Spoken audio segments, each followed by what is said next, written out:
Radio Lomé, il est 12h30 minutes.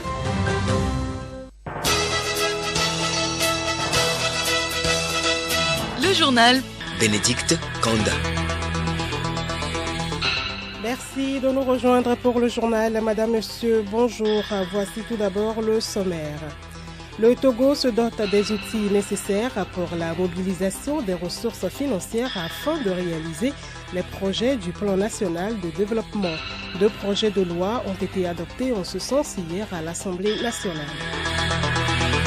On ne connaît toujours pas le nom du prochain président des États-Unis. Joe Biden a cependant pris un net avantage avec 264 grands électeurs contre 214 pour Donald Trump. Dans ce journal, nous allons expliquer ce que c'est que les grands électeurs et les causes du retard de la proclamation des résultats. Pendant que le monde continue d'avoir les yeux rivés sur les États-Unis, la pandémie de Covid-19, elle, continue de se propager en Europe. L'OMS recommande vivement l'obligation du port du masque. Et puis sport, football, la 3e et 4e journée des éliminatoires de la CAN Cameroun 2022. Le sélectionneur des éperviers, Claude Leroy, a publié sa liste des 23 joueurs qui disputeront la double confrontation contre les pharaons d'Égypte.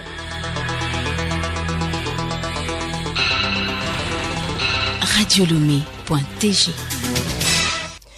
Les députés à l'Assemblée nationale ont adopté hier 2 projets de loi. Il s'agit des lois autorisant l'adhésion du Togo au statut de la Banque asiatique d'investissement dans les infrastructures, adopté le 29 juin 2015 à Pékin en Chine, et à l'accord portant établissement de la société financière dénommée Africa Finance Corporation, adopté le 28 mai 2007 à Lagos au Nigeria.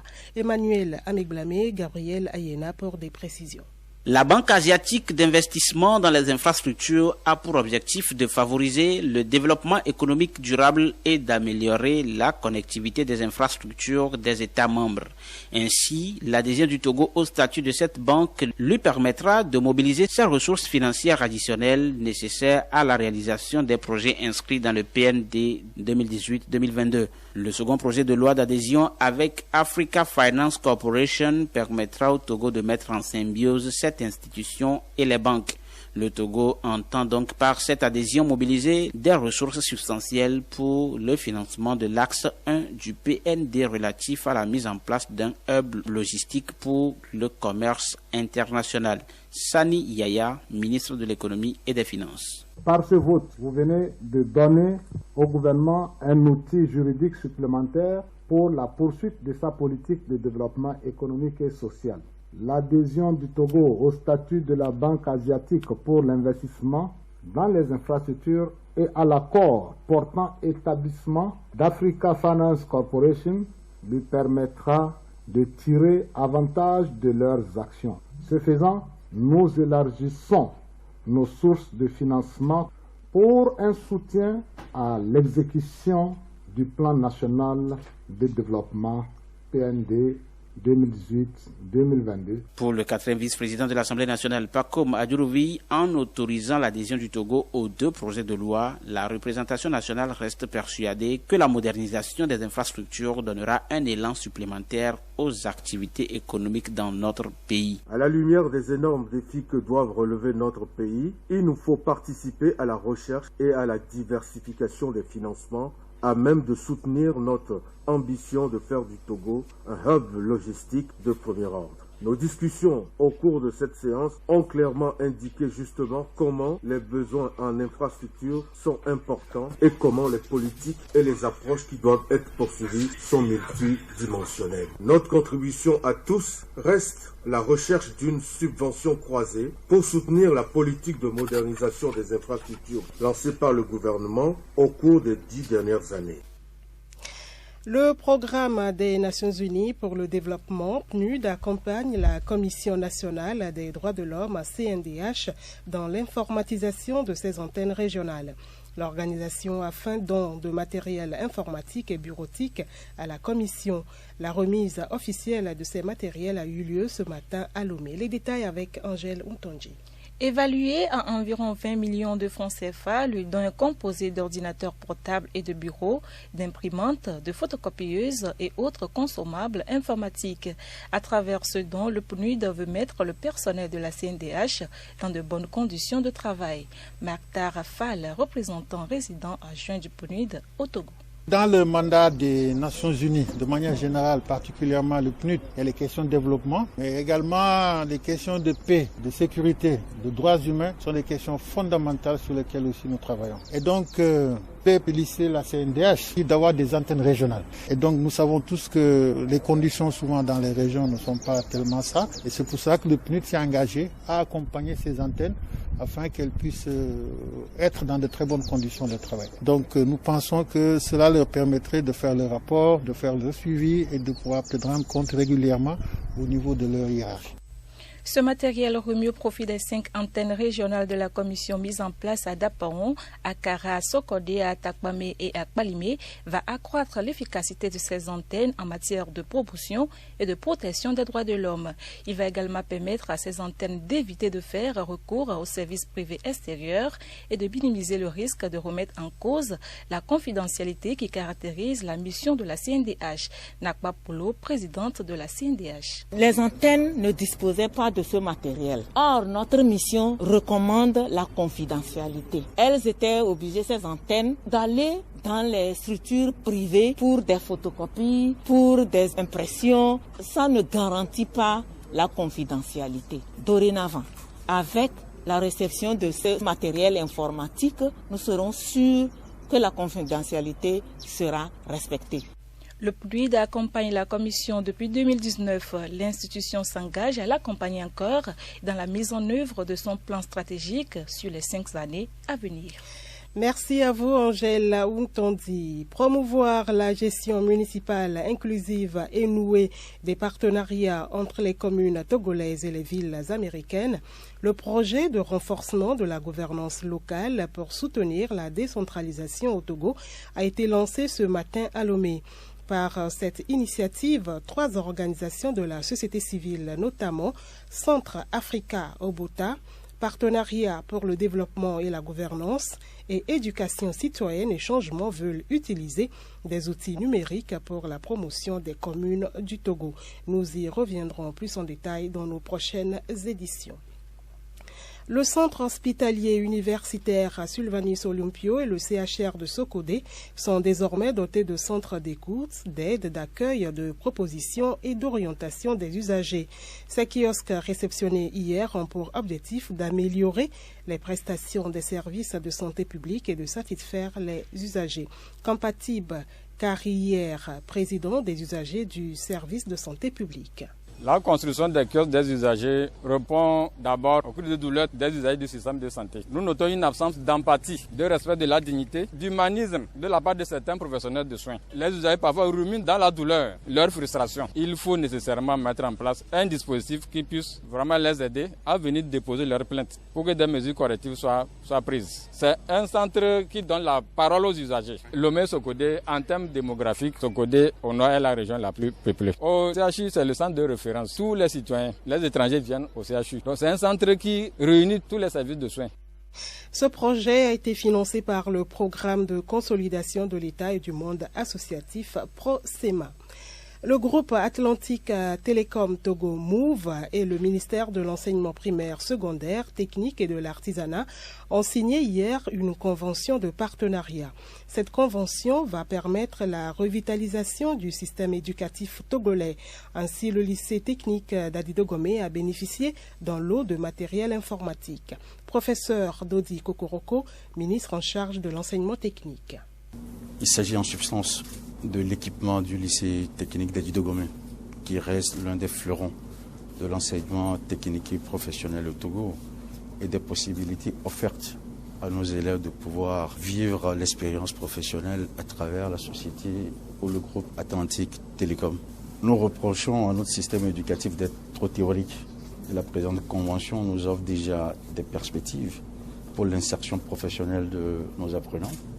Et je crois que la présente cérémonie qui s'inscrit dans la droite ligne de la rentrée scolaire 2020-2021 vient corroborer la politique du président de la République qui place l'éducation au cœur de l'agenda politique.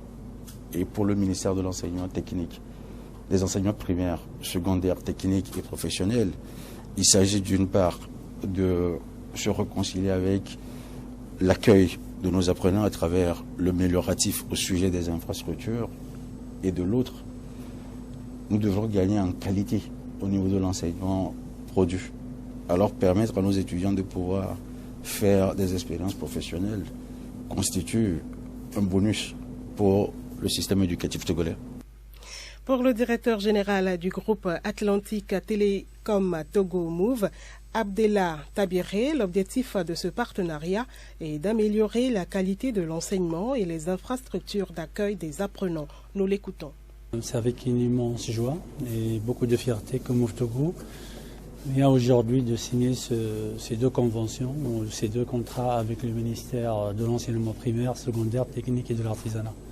Ça répond à un contact que nous avons eu avec le lycée technique d'Adédomé, où nous avons été invités à faire une visite et nous avons constaté le besoin immense pour nos étudiants d'avoir accès aux outils informatiques. Move s'est senti donc devoir réaliser cet investissement pour équiper la salle informatique.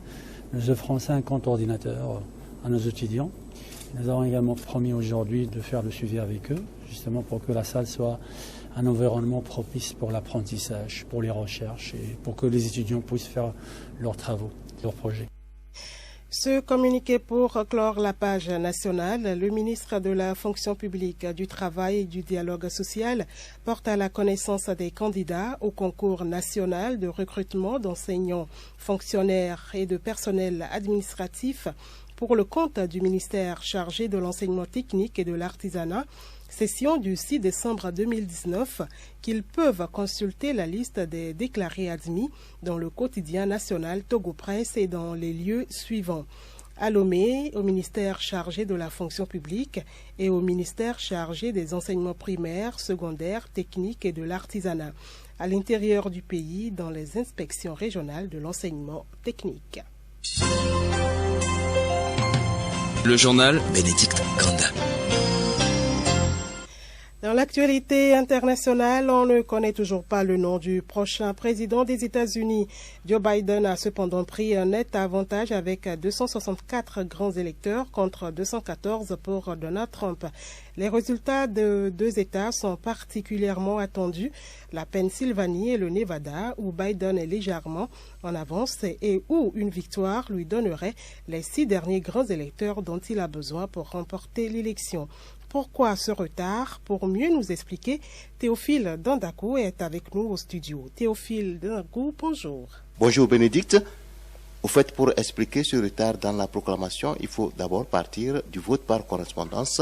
Le vote par correspondance entraîne une complexité de dépouillement. Cela demande la nécessité de la logistique importante. Or, ce niveau de logistique varie selon les États en Amérique.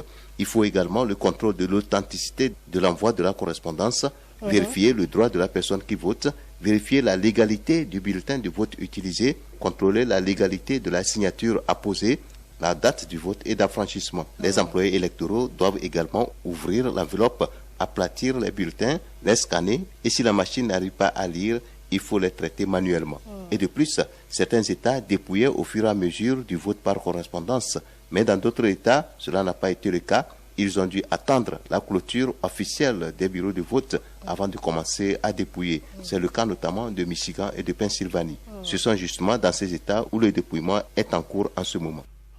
Donald Trump a d'ores et déjà déclaré qu'il comptait saisir la Cour suprême pour arrêter le décompte des voix, une manœuvre qualifiée de scandaleuse par le camp démocrate. Trump aura-t-il gain de cause?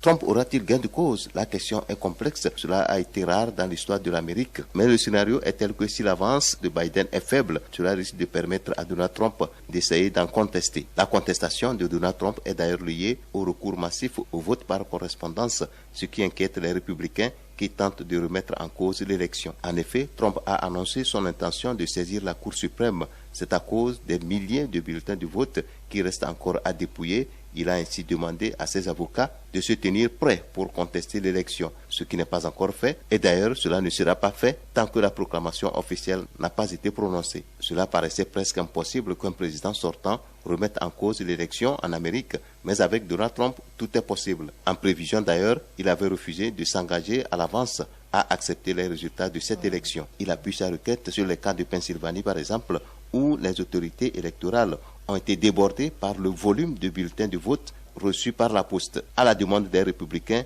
un juge a demandé aux observateurs électoraux de faire leur travail. En contestant l'élection devant la Cour suprême, Trump aura-t-il raison? Chose improbable puisque la classe politique américaine avait d'ores et déjà accepté le vote par correspondance depuis longtemps et cette année, pour cause de Covid-19, ce recours a été massif.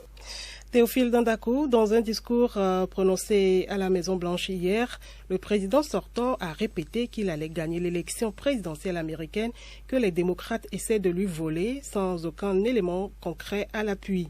Ce discours que certaines chaînes d'information américaines ont décidé d'interrompre en raison de ces affirmations infondées est très largement contesté jusque dans son propre camp. Dans la Constitution américaine, on parle de grands électeurs. Expliquez-nous ce que c'est. L'histoire des grands électeurs a commencé aux États-Unis depuis 1787. Leur nombre a évolué selon le temps et depuis 2016, date des dernières réformes électorales, on en dénombre 538. Pour gagner l'élection, il faut donc un peu plus de la moitié de ce chiffre, soit 270. Pour expliquer ce que c'est que grands électeurs, il faut d'abord se baser sur les exemples, comme la préfecture d'Aguanifi qui totalise aujourd'hui 7 députés conformément à la taille de sa population. C'est pratiquement le cas aux États-Unis, où chaque État dispose de 2 sénateurs et au moins un représentant au Congrès. Cela donne 3 grands électeurs pour chaque État aux États-Unis. En plus de cela, le nombre important de grands électeurs pour chaque État dépend de la taille de sa population. C'est ainsi qu'on en dénombre 55 grands électeurs pour la Californie, 38 pour Texas, 29 pour New York, 29 également pour Floride, 20 pour Pennsylvanie, l'État créé par William Penn, et 20 pour Illinois. Ce sont les 6 plus grands États aux États-Unis en taille de population et qui disposent également du plus grand nombre de grands électeurs. Par contre, des États comme Alaska, Dakota, Delaware et Montana ont 3 grands électeurs chacun. Le jour du vote, toute la population en âge de voter accomplit son devoir civique comme au Togo d'ailleurs, mais lors du dépouillement, lorsqu'un camp, soit démocrate ou républicain, arrive à plus de 50%, ce camp remporte la totalité des grands électeurs de l'État concerné. Merci à vous, Théophile Dandakou, pour toutes ces explications. Merci à vous, Bénédicte Kanda. Tout le plaisir est à nous d'avoir apporté notre contribution. Pendant que les yeux sont tournés vers les États-Unis, la pandémie de Covid-19, elle, est plus que jamais centrée sur l'Europe. La région compte désormais plus de 12 millions de cas pour près de 300 000 morts. Et si on y ajoute la Russie, l'OMS prévient, les prochaines semaines vont être difficiles. Le point avec Abidé Lemo. Augmentation de 459% des cas positifs en Serbie en l'espace de 15 jours, plus 200% en Italie et en Grèce, plus 150% en Allemagne et en Suède. Les chiffres ne sauraient mentir. Oui, l'Europe est aujourd'hui la région qui compte le plus de nouvelles contaminations au nouveau coronavirus devant l'Amérique latine. Les raisons ne sont pas toutes connues, mais pour le directeur du Bureau Europe de l'Organisation mondiale de la santé, il y a clairement eu un certain laxisme dans la riposte européenne. Plusieurs pays ont relâché leurs mesures de santé publique pendant l'été. Le port du masque n'était pas généralisé, les rassemblements n'étaient pas toujours contrôlés et donc on a vu les effets agressifs du virus se multiplier. La Suisse, où se trouve le siège de l'OMS, est à ce titre un exemple révélateur. Le pays est passé en quelques semaines du statut de relatif bon élève à celui de zone de circulation active du virus. La faute à une approche trop décentralisée de la lutte contre la pandémie avec des cantons qui viennent seulement de rendre obligatoire le port du masque. S'il était généralisé partout en Europe, le port du masque pourrait sauver plus de 260 000 vies, estime l'OMS qui appelle néanmoins les États à laisser les écoles ouvertes aussi longtemps que possible pour ne pas sacrifier une génération tout entière.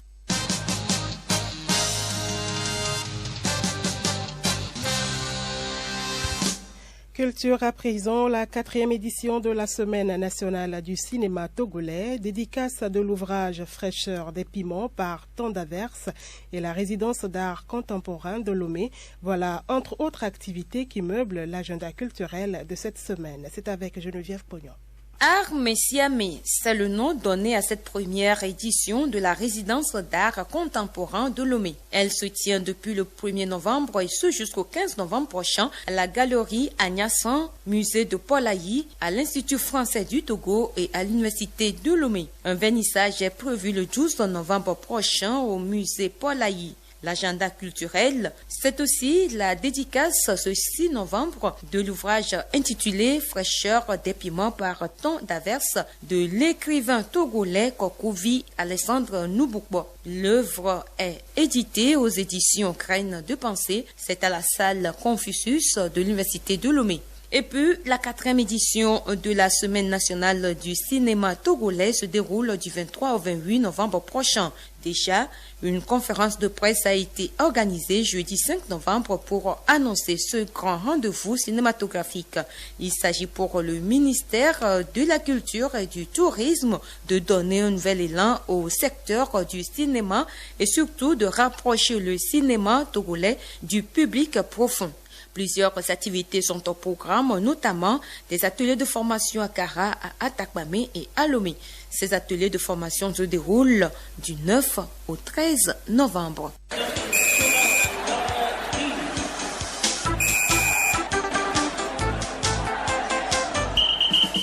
Sport, pour terminer, football, 3e et 4e journée des éliminatoires de la CAN Cameroun 2022.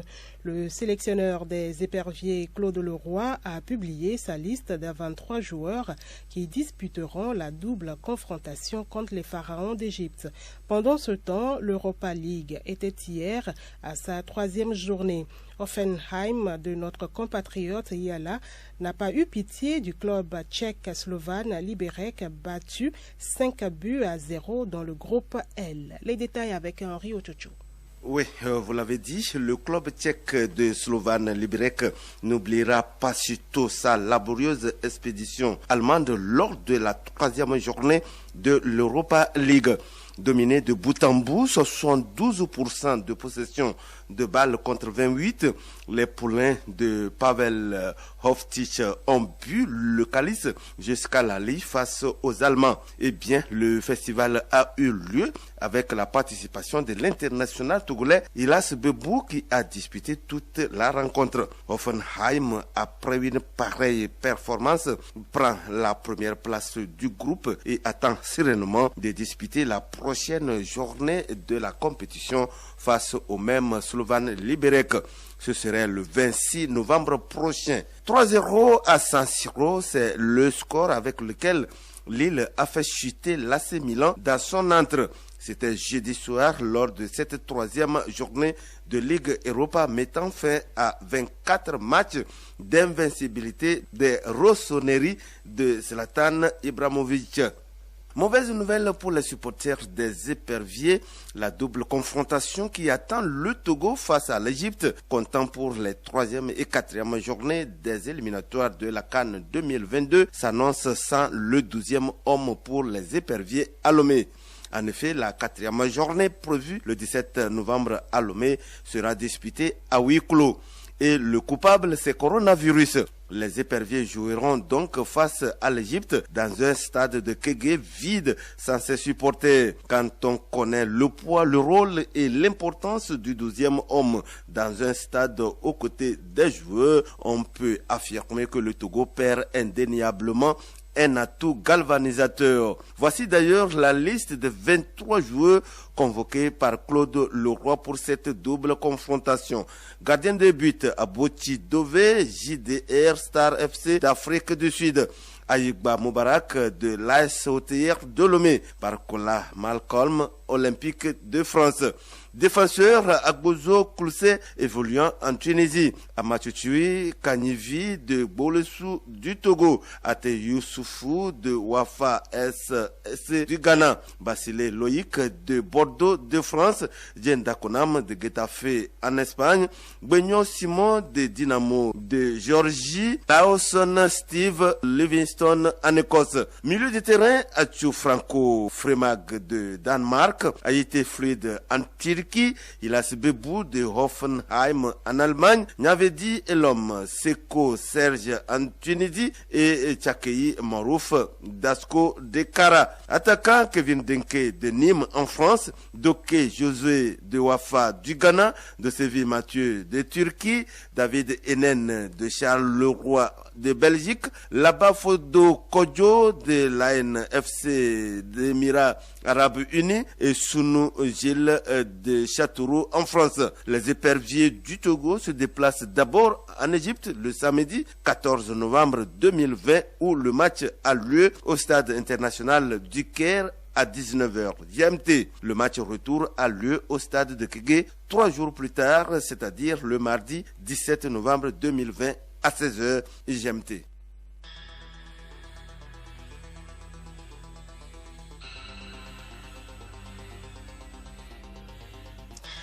Madame, Monsieur, voilà, c'est la fin de cette édition. Merci de l'avoir suivi.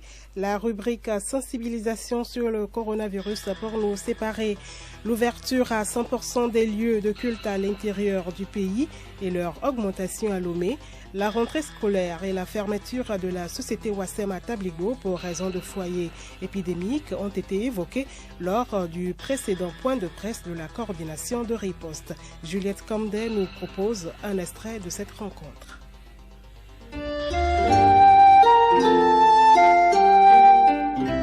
Traditionnelle rencontre entre la presse et la coordination de gestion de la pandémie de Covid-19 au Togo.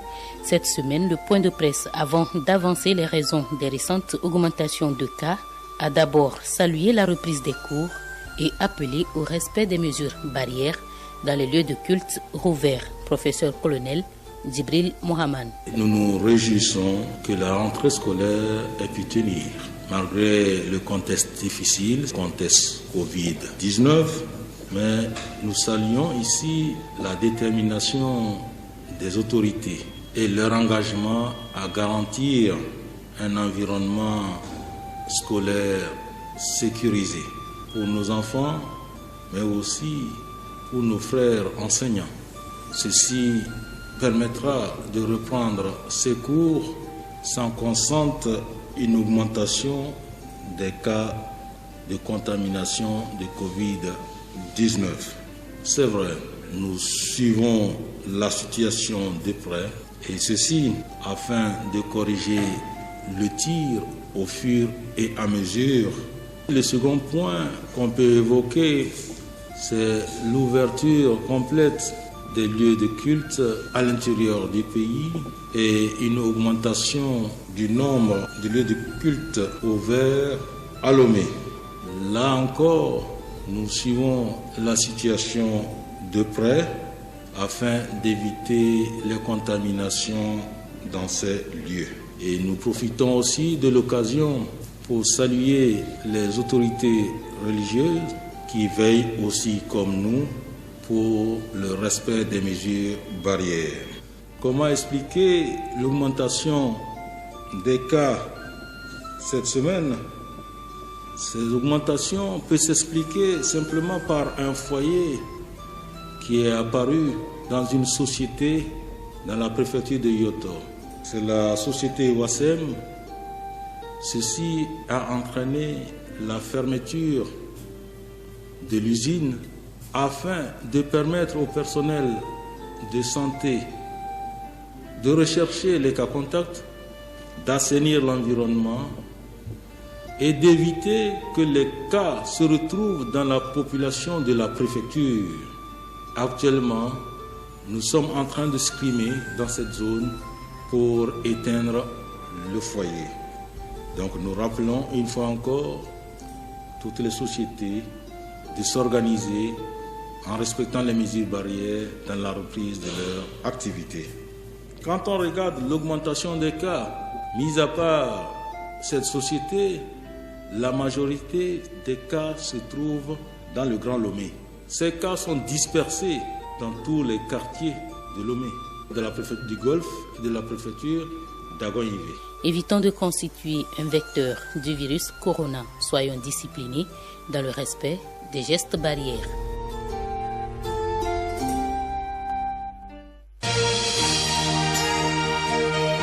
Radio Lomé, boîte postale 434, email radiolomé@radiolomé.tg.